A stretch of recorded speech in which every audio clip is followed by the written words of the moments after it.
So former President Barack Obama reportedly told advisors that he would actively oppose Bernie Sanders if it looked like the Vermont senator would win the Democratic nomination.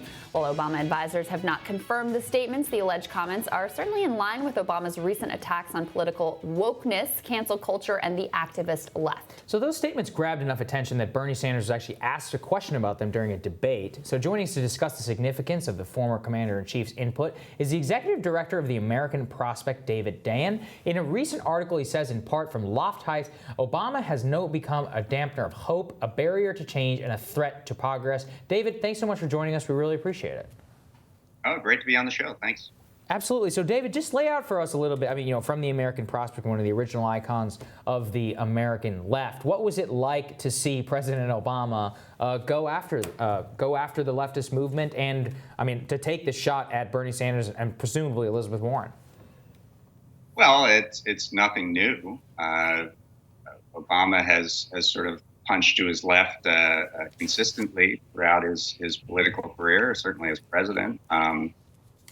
He seems very covetous of protecting his legacy, and his legacy is wrapped up with sort of an ideology that plays to the center. He said in 2015, when Elizabeth Warren was thinking about running, that this would be an affront to his legacy, that it would signal that the steps that he took in the wake of the Great Recession were inadequate.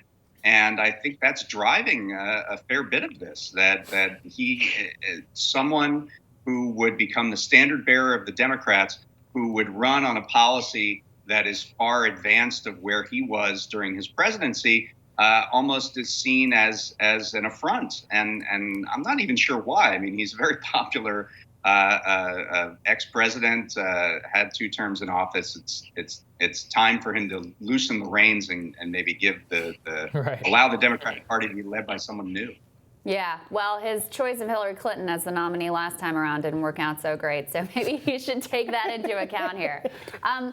The caveat around these comments, which is very interesting to me in the Politico magazine piece reported out by Ryan Lizzo, was that, if he thought there was any chance Bernie Sanders could become the nominee, which of course he doesn't, then he would have to intervene. Do you think that they take Bernie seriously at this point, given the fact that, he's had an undeniable rise in the polls over the last several weeks? He's been challenging Biden for first in national polls. He's coming in first in several of the early states. He certainly seems to have gained ground. Do you think that they take him seriously at all? I mean, it doesn't seem so from the comments. And I heard also that Obama believes that some of the comments were taken out of context. If anyone has a megaphone that they can correct the record, it's former President Obama. He could come on this show, he could come anywhere. Right. He wanted to in 2 seconds and correct the record if he wanted to. So the fact that that's out there and it hasn't really been challenged in any major way by Obama, you have to sort of believe it. You have to believe that that was sort of his plan. If things came to that point, and that he doesn't believe at this point that Bernie has enlarged the electorate in the Democratic Party to the degree that he would have to step out or whatever. Yeah, it really is fascinating to see Obama, who was a community organizer born of the anti-establishment politics, who beat Hillary Clinton, become her in many, many ways. I mean, minus, some soft corruption on the Clinton Foundation side. But he basically has stepped into her and Bill Clinton's role as an rich elder statesman of the Democratic Party. It's a strange role for him to subsume, but maybe that's who he was all along. What do you think, David? Well, I mean, I think that you look at where these comments are being made, and they're being made in front of wealthy donors in very, well set climates. He's not out on the campaign trail. He's not someone who has spent time on a rope line lately. He's spent time with Richard Branson on a yacht, but he's not really.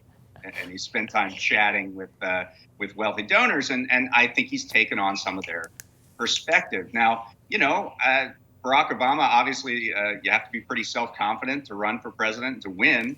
and he feels that his strategy and the electorate that he built is the one that can succeed in the Democratic Party. And maybe he's right, but it is sort of uncanny, right, that his decision of what he thinks the country is willing to accept lines up perfectly with the wealthy audiences that he's speaking before. Yes. Yeah. Exactly. I also think, David, that he misunderstands why he got elected in the first place. I mean, in 2008, he really inspired a young generation of people of color to back him, grassroots donations like we'd never seen before. He had this strongly anti-war critique that really carved out a lane separate from Hillary Clinton and set him apart from this sort of bipartisan hawkish consensus.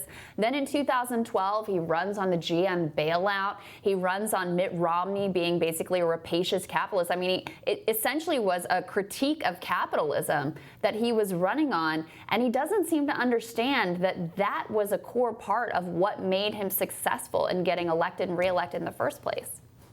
A great point, especially about the 2012 campaign. Mm-hmm. Exactly. He ran on a critique of capitalism. He made Mitt Romney into the horrible boss that would fire you. And he created that caricature and was very successful. There's this idiom that you campaign in poetry and you govern in prose, and it seems like Obama's only remembering the prose, not the poetry that got him into office. And he's sort of covetous of that poetry and saying that only I'm allowed to do that. But if Bernie Sanders promises tangible benefits to the public, then that's a bridge too far. Yeah, and it's fascinating because the one thing is Obama refuses to take any responsibility for the country under his watch. He'll blame anybody. I mean, we were talking about this a little bit earlier. I mean, the new life expectancy numbers have come out from the American Medical Association showing a massive drop in life expectancy up until 2017 under his tenure. I mean, that really is the ultimate metric of a society. And from an economic perspective, I mean, the hollowing out of this country, yes, it was precipitated by the Great Recession, but he had a lot to do with it. And I don't think he's grappled with that whatsoever. Yeah, I mean, I think what Obama would say is that he protected the country from a second Great Depression, and he turned it around. There were a record number of months of job growth, and he looks at these aggregate statistics to talk about these things. But obviously what we know is that the gains post-recession almost all went to the top 10% of the country. Right. That a handful of cities created most of the job growth, that large sections of the country were hollowed out, as you said, that this had a contributing effect to the 2016 election, which was decided in those states that were hollowed out. I mean, I do think that every president probably puts their own spin on things and makes themselves look in the best light. But I think there is a sense that Obama has not grappled with the problems that exacerbated under his watch on inequality, on regional inequality, and on those kinds of issues. Yeah, I mean, you really get the sense that if he could go back and anoint Hillary Clinton again, he would do it. He would do it all over again. Yeah. What do you think he will do in this election? I mean, if Bernie were to continue to rise, do you think he would intervene? Do you think he would come out and endorse someone else in the race directly to try to put that person over the top? I think he really doesn't want to do that, but I think he wants to use this sort of passive-aggressive manner in which he's been going about. I think you're right. I don't really see a scenario where he gets involved unless the journalism fantasy scenario of a brokered convention. I could see him coming out maybe at that point if nobody has a majority of delegates heading into the convention. I think that would be the only scenario. I think you're right. All right, David, thank you so much for joining us. Really appreciate it. Yeah, absolutely. Thank you. Great talking to you. All right, we'll have more Rising for you right after this.